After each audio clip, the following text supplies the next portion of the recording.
కొన్ని పరిచయాలు అనుకోకుండా మొదలవుతాయి,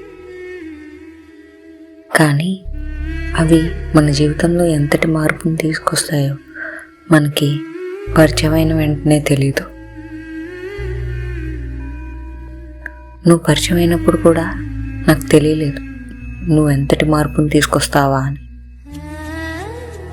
నువ్వు నా జీవితంలోకి వచ్చిన రోజు కూడా అలాంటిదే. సాధారణంగా మొదలైన ఒక క్షణం నా హృదయంలో ఒక కొత్త జ్ఞాపకంగా మారిపోయింది.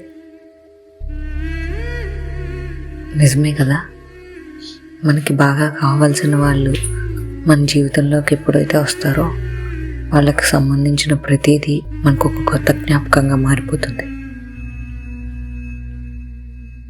నీ పేరు మొదటిసారి విన్నప్పుడు నాకు నిజంగా ఏం అనిపించలేదు, కానీ ఇప్పుడు మాత్రం అదే పేరు నా మనసులో రోజంతా అలా మారుమోగుతూనే ఉంది.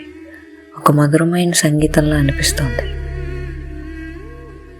నువ్వు మాట్లాడే ప్రతి మాటలో ఒక ఆప్యాయత ఉంటుంది. నువ్వు చూసే ప్రతి చూపులో ఒక నమ్మకం ఉంది. అందుకే అయిండొచ్చు నా రోజులోని చిన్న చిన్న ఆనందాలన్నీ నీ చుట్టూనే తిరుగుతున్నాయి. నిజమే కదా, నువ్వు నా జీవితంలోకి వచ్చినప్పటి నుంచి నీకు సంబంధించిన ప్రతిదీ నాకు జ్ఞాపకంగా మారిపోయి నా ఆనందం మొత్తం నీ దగ్గరే తిరుగుతుంది.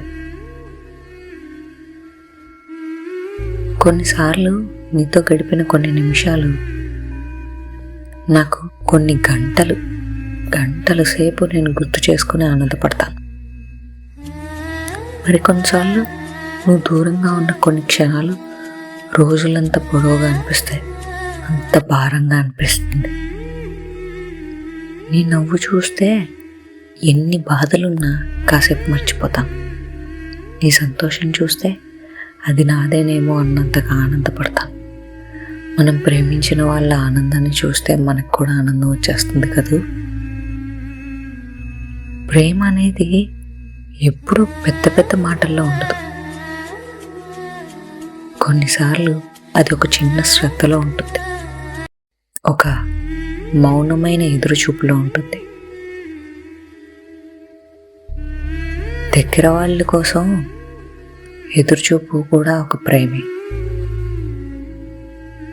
నీకోసం నా ప్రేమ చాలా ఉంది అంటే నేను నీకోసం చాలా ఎదురుచూపు చూడగలను.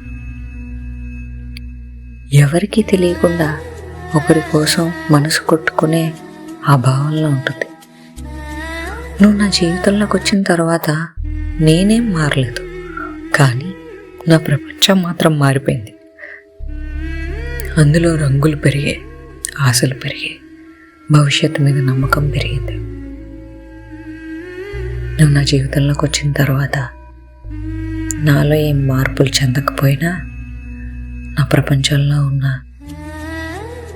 ఆశలు, కోరికలు, నా భవిష్యత్తు మీద ఒక నమ్మకం పెరిగింది. ఇప్పుడు నాకు ఒక కోరిక మాత్రమే ఉంది.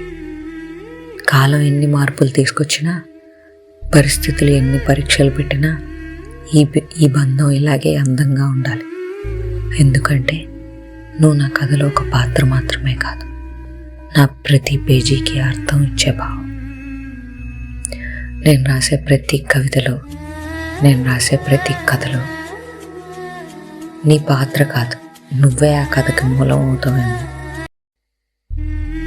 నేను ఏది రాసినా దానికి భావం నువ్వు నా కళ మాత్రమే కాదు, నా కళను నిజం చేసే కారణం. చివరిగా ఒక మాట, ఈ ప్రపంచంలో ఎన్నో అందమైన విషయాలు ఉండుండొచ్చు, కానీ నా హృదయానికి అత్యంత అందమైన అనుభూతి మాత్రం నిన్ను ప్రేమించడం. మళ్ళీ చెప్తున్నా, నా హృదయానికి అత్యంత అందమైన అనుభూతి మాత్రం నిన్ను ప్రేమించడం.